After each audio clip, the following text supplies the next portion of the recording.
마이 FM 91.3MHz 서대문 공동체 라디오 서대문 역사기 시작하겠습니다.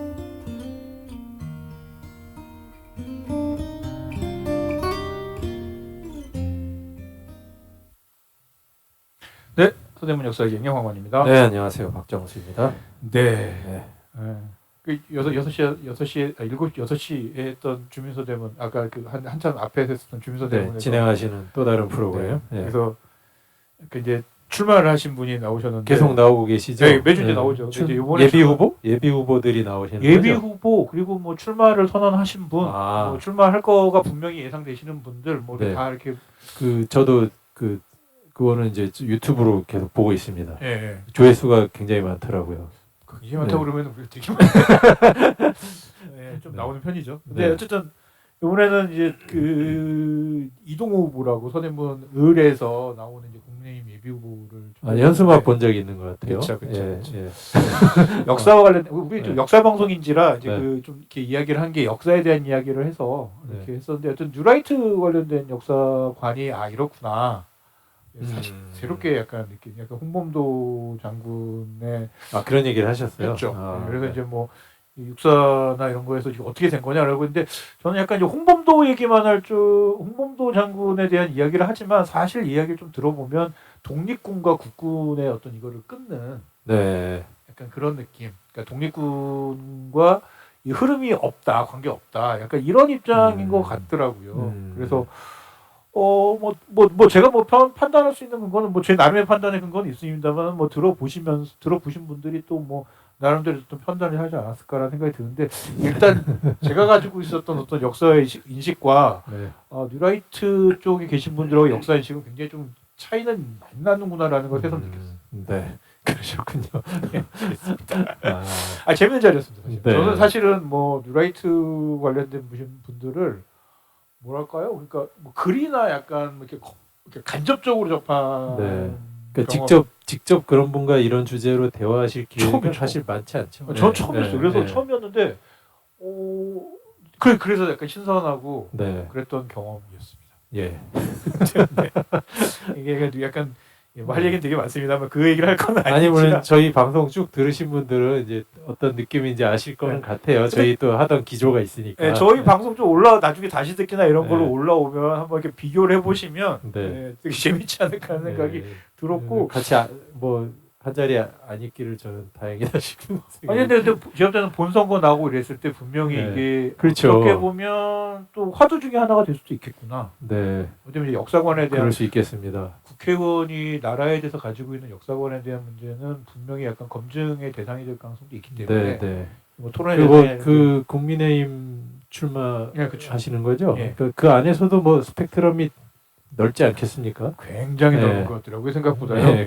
그럴 것 같아요. 그럴 것 같아요. 그래서 약간 5.18과 관련돼서 이제 헌법 전문에 넣는 이야기 관련해서 사실은 한동훈 비대위원장은 찬성한다, 약간 이렇게 얘기를 전에 윤석열 대통령도 후보 시절에 그 얘기 했었죠. 그렇죠. 그러니까 실제 의지가 있느냐 여부와 무관하게 어찌됐건 지금 어쨌든 윤석열 대통령이나 한동훈 비대위원장 같은 경우는 50 시절에 정치에 참여했던 인물들도 아니고, 그러니까 다 그 후세대 사람들로서 그래도 이제 어느 정도는 나도 이런데 공감합니다라는 사인을 준 거라고 생각하는데. 저도 그분에서 약간 이게 굉장히 많은 부분 많지 않은 적는 부분에 공감대가 생겼는데, 약간 그러니까 여야가 저랑이 아니라 여야가 자꾸 이러면 이제 제가 제 이야기를 정당이 이제 그쪽에 뿌리가 어느 정도 있다라는 것과 별개로 지금 그 인물들 자체는 사실 상관은 없잖아요. 근데 그래도 좀 어느 정도는 그런 합의는 좀 볼 수 있겠구나라는 생각을 했었는데, 그러니까 뉴라이트 이쪽에서 이제 나온 후보인 이동호 후보 같은 경우가 얘기하는 거 보니까 그걸 또 약간 동의를 못 하더라고요, 또. 그러니까 지금 대통령과 한동훈 위원장이 했던 5.18 정신을 헌법에 수록하겠다. 이거에 또 동의를 못 하고 계시는 국민의힘 그래서 한동훈 비대위원장이 역사 의식이 별로 이렇게 높지 않다라고 평가를 하더라고요. 보면서 내부적으로도 충분히 이게 어떻게 보면은 뉴라이트 이쪽 계열의 후보들이나 이런 쪽의 사람들이 여전히 역사 투쟁을 계속해서 보수 진영 내부에서도 하고 있구나. 그렇겠네요. 약간 이런 생각이 좀 네. 들었습니다. 네. 어차피 뭐 정답이 있는 건 아니니까요. 네. 한번 어쨌든 뭐 방송 올라오면 한번 들어보시면 되게 뉴라이트 이쪽 분들 사실은 찾아듣지는 않잖아요. 근데 어쨌든 네. 우리 서대문구에 이제 후보로 나왔으니까 네. 한번 들어보시면 네. 저도 한번 네. 찾아서 보도록 하겠습니다. 네. 저희 그 후보자 예비 후보들 나오신 건 유튜브로 계속 봤었는데 여러분들이 뭐 혈압이 오르거나 화가 나시는 거를 제가 뭐 이렇게 거기서 책임지지는 않겠습니다. 네. 아니 뭐 다양한 분들이 계실 네. 수 있으니까 다양한 의견 중에 하나라고 생각하시고 네. 들어오시고 봐주시면 네. 좋을 것 같습니다. 아니 그 요즘에 그 기획은 참 좋은 것 같아요. 예비 후보들 이렇게 그러니까 우리 방송이 이런 역할을 할 수 있구나라는 걸 제가 새삼 느낍니다. 네. 저는 이제 하면서 약간 비슷비슷한 의견들이 나오지 않을까라는 생각이 들었는데 다 다른. 굉장히 그러니까 다 같은 다르고. 당의 네. 예비 후보들도. 네. 네. 그래서 되게 재밌게 저도 하고 있습니다. 네. 자, 그러면 이 얘기는 여기까지 하고 1부 오래전 이날 이제 해야 되겠죠? 네, 오래전 이날로 우리가 이야기를 시작하겠습니다.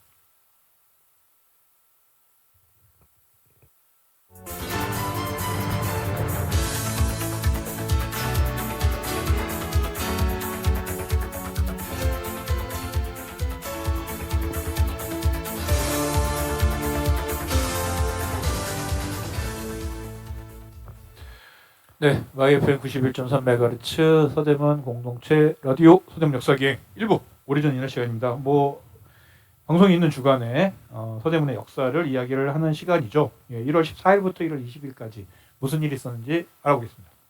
네. 제가 이따금 그 옛날 신문 기사들을 찾아봐요. 그러니까 이거 재밌더라고요. 네, 정말 재밌어요. 이제 오늘은 미담 하나. 미담. 1950년 1월 14일. 야, 50년 1월 14일이면은 네. 그러니까 한국 전쟁이 있던 해 그렇죠. 1월. 네. 몇 개월 전. 1월 14일. 네.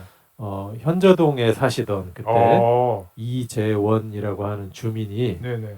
어려운 이웃에게 무상으로 쌀을 나누어 줘가지고 서대문 경찰서에서 표창을 받습니다. 네, 그리고 15일자 신문에 보도가 돼요.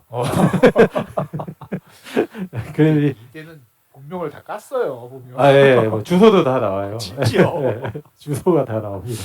야. 아무튼 참 이거 굉장히 훈훈한 이야기다 싶어서 예. 그냥 이거 소개하면 좋겠다 이런 네, 생각이 들었습니다. 그리고 뭐 아마 지금은 돌아가셨겠죠. 50년에 성인이셨으니까.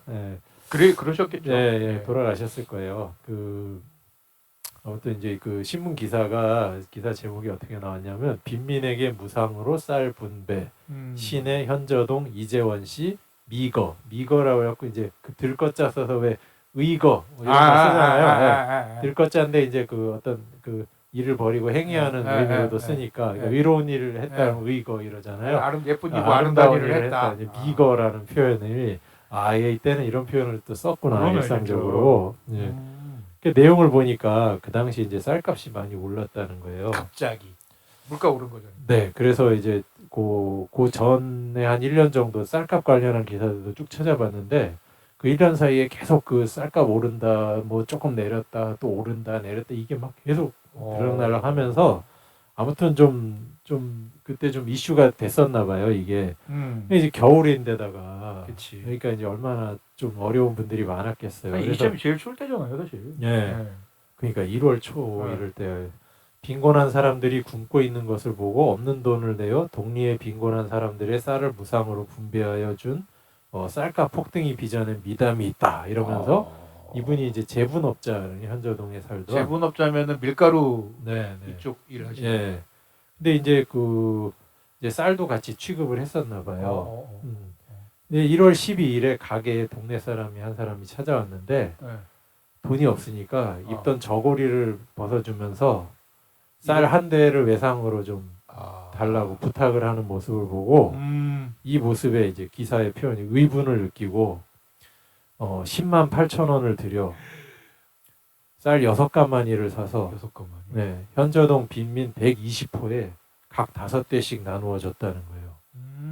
그래서 이제 기사에 보면 독리 사람들의 감사의 눈물을 자아내고 있다고 한다. 그러니까 이 과정에서 이제 나눠줄 그 어떤 분들 나눠드려야 되는지를 선정하는 과정에서 네. 서대문 경찰서의 도움을 받은 것 같아요. 지금 같으면 공무원들이 안 주는 정보를 네, 지금 이제 뭐 주민자치센터나 뭐 이런데 어떻게 뭐 정보가 있는지 모르겠는데, 이 정보는 있을 텐데 달라 그러면 안 주죠. 네, 그러니까 이제 경찰서에서 이 보기 드문 애국자다 이래가지고 14일에 이제 표창을 하게 되는데 이재원 씨 소감도 나와 있습니다. 뭐라고 나와 있습니까? 이번 일은 참된 대한민국 국민이라면 누구든지 할 수 있는 일일까 합니다. 표창까지 하신다는 것은 부끄럽습니다. 야, 펠로 시티즌. 네. 아, 정말 여러분들이 이 시민정신. 예. 아. 그리고 또 서대문 경찰서장 또 한 말씀. 네. 이렇게 곤란할 때 이런 독지가가 나온 것은 매우 감격할 일이다. 쌀을 가지고 있는 사람들은 이 씨의 미거를 조금이라도 본받기 바란다. 네. 약간 서대문 경찰서장은 약간 미담을 약간 강제하는 듯한 네, 느낌으로. 생색낸 거죠. 네.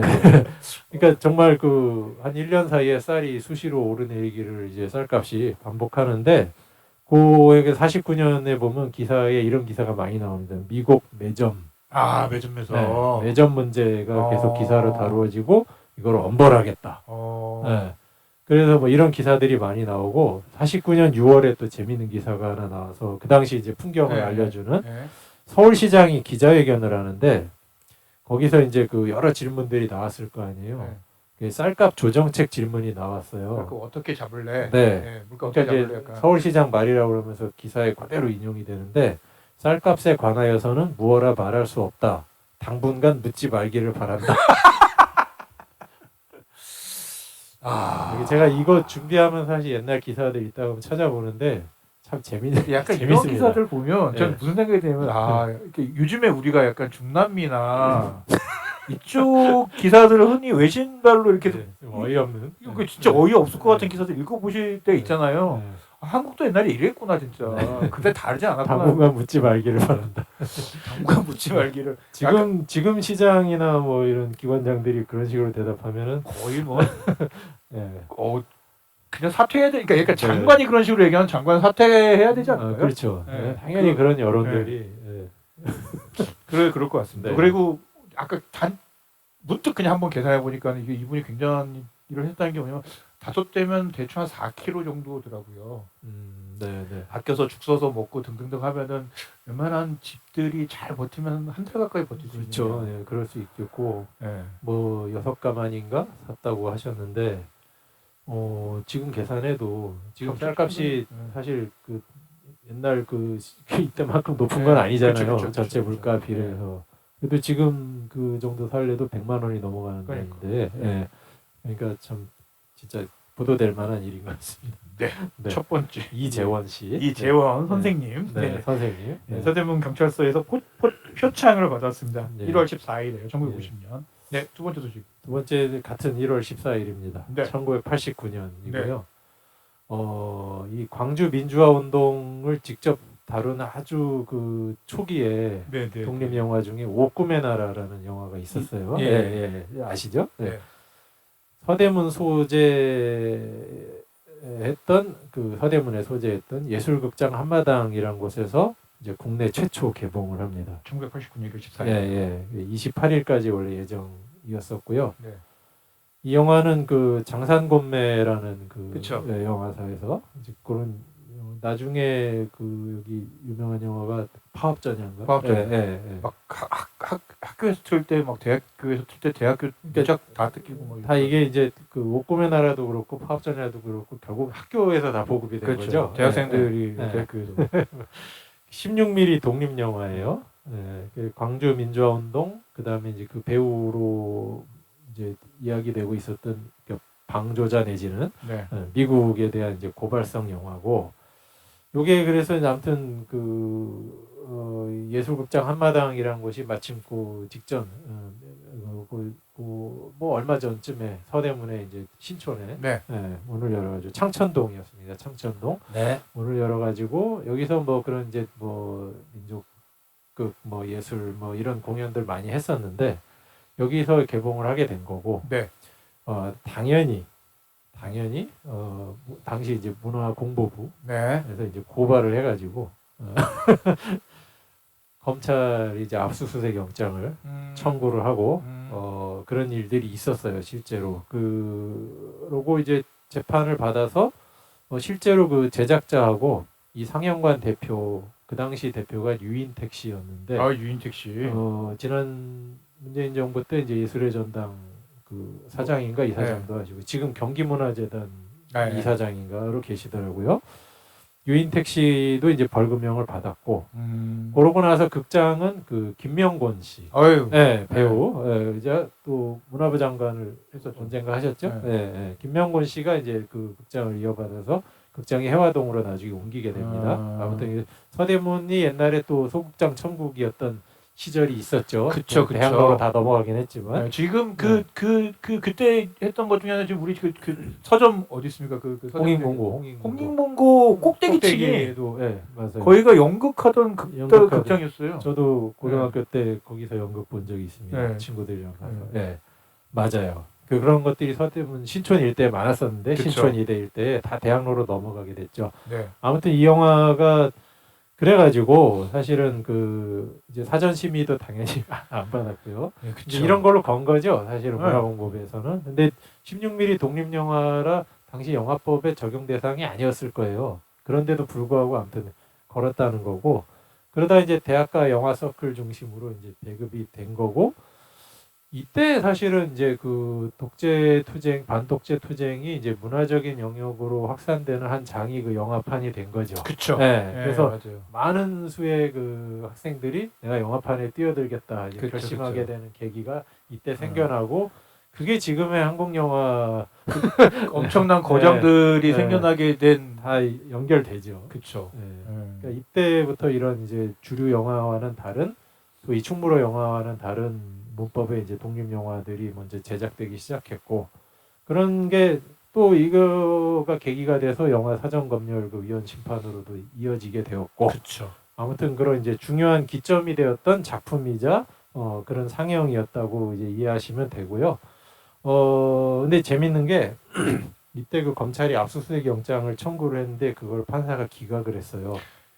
그러니까 그 정도까지는 아니라는 거죠, 사실. 네. 근데 이게 이제 이 관련한 그 후일담들이 있더라고요. 네. 나중에 2007년에 이 유인택 씨가 이때 그 상영했던 이 한마당 예술극장의 이제 운영자였던 유인택 씨가 네. 영화 제작자로 나중에 변신을 하죠. 그래서 나 만든 작품이 화려한 휴가. 그 영화를 보고 그 당시 그 예전에 이 옥금의 나라 이 압수수색 영장을 기각했던 그 판사가 당시에 서울중앙지법의 부장판사로 있었는데 이 화려한 휴가 상영 당시에 2007년에 이 사람이 법률신문에 칼럼을 써요. 칼럼을 썼는데 이제 본인의 그 옛날 기억을 되살려서 압수 대상 필름의 내용이 국가사회의 안녕 질서를 해치거나 반사회성이 있다고 인정되지 않는다. 이게 자기가 썼던 기각 이유였다. 근데 이제 법관 선배들이 너 그렇게 쓰면 안 너 된다. 그러면 안 된다. 너 어. 어쩌려고 그러냐. 너 그치. 좀 생각 깊이 해라. 뭐 이렇게 했는데 그때 이제 그런 선배들의 조언이 본인 입장에서 너무 안타깝고 슬펐다. 그런데 위안을 받은 일이 있었는데 1개월 후 극장 대표로부터 연하장을 자기가 받았다는 거야. 그때 압수수색 영장 기각하고 나서. 네. 그러니까 유인택 씨가 쓴 거죠. 유인택 씨가 감사의 마음을 뒤늦게나마 전합니다. 어려움 속에서 민족 영화를 지켜나가고자 노력하는 우리들에게 큰 힘이 되었습니다. 너무나 당연한 결정에 이러한 편지를 드리는 현실을 부끄럽게 생각합니다. 그러니까 이제 그 또 판사 입장에서는 부끄러워야 할 사람은 저 사람이 아니고 내가 아닌가 이런 고민을 했다는 거예요. 그런데 지난 여름 극장에서 또 다른 광주를 만났다. 화려한 휴가. 그리고 그 영화가 이제 그 사람이 제작자였다는 건 전혀 모르고. 네. 근데 이제 마지막에 엔딩 크레딧이 쭉 올라가는데 영화 끝나고 내려오는 자막에 낯익은 이름이 보였다. 그 연하장의 주인공이었다. 내게 힘을 주었던 그가 화려한 휴가의 제작자로 돌아와 내 앞에 있었다. 네. 그 박기주 판사님이었고 지금은 아마 변호사 활동하시는 것 같아요. 네. 이게 뭐랑 좀 비교하면 좋냐면 K 컬처라고 하는 것들이 이렇게 막 전 세계적으로 이렇게 퍼져 나가는데 그래서 돈을 엄청나게 이제 이런 상황과 비교했을 때 돈을 엄청나게 쓰면서도 뭔가 이런 흐름을 만들지 못하는 중국하고 이렇게 비교를 좀 하거든요 보면. 근데 그렇죠. 네. 중국 같은 경우에 어떤 검열이나 이런 것 때문에 소재 자체를 현대극을 거의 못 만들어요. 네. 네. 중국은 그러다 보니까는 나오는 내용 자체가 계속 무협, 판타지 막 그렇죠. 약간 이런 것만 만드는 건데 우리 중국도 현대 역사물 굉장히 소재가 많은데 네. 못하죠. 그러다 보니까는 이제 그 되게 다양하게 뭔가 컬처, 이렇게 문화가 이렇게 만들어지지 않는 상황들을 보면서 어떻게 보면 이게 80년대부터 해가지고 후반대부터 한국이 굉장히 그런 어떤 문화 다양성을 위해서 계속해서 심지어 뭐 대학교 같은 경우에는 정말 제가 다녔던 학교는 파업전야 하려고 했더니만 영화를 딱 걸어서 스타트 한 순간 맞아요. 저쪽에서 포크레인이 네. 와가지고 문짝 듣고 그러니까 있다고. 그 파업전야 때는 더 그 뭐라고 할까요 단속이라던가 네. 이 억압이 더 심했죠. 사실. 문짝 네. 듣고 앞에 있었던 소위 말하는 사수대들 다 털리고 막 네. 영화 한 편 보려고. 네. 파업전야 그 영화 네, 맞아요. 그랬다라는 얘기를 들었었는데 어쨌든 그러한 것들이 사실은 지금의 어떤 흐름 속에서 굉장히 한국의 많은 영화 거장들도 만들어내기도 하고 감독으로서의 거장들 만들어내기도 하고 그런 다양한 문화들을 만들어냈었던 밑거름이 좀 아니었을까? 맞습니다. 그러니까 이때 생겨난 그 영화판이 사실은 지금 그 한국 영화판의 밑거름이 된 거예요. 네. 그렇습니다. 아, 일부가 좀 길어졌는데요. 오래전 이날 1월 14일 같은데. 예. 네, 1월 14일에 두 개가 있었습니다. 1950년 1월 14일에는 이재원 씨가 어려운 이웃들에게 쌀을 나누어줘서 서대문 경찰서에서 포창을 받았고요. 이재원 씨는 현조동에 살았던 주민이었습니다. 네. 그리고 1989년 1월 14일 광주 민주화 운동을 소재로 했던 독립 영화 오꿈의 나라가 예술극장 한마음에서 첫 개봉을 했었습니다. 네. 네. 2부 오래전 이 노래로 저희는 이야기를 또 하겠습니다.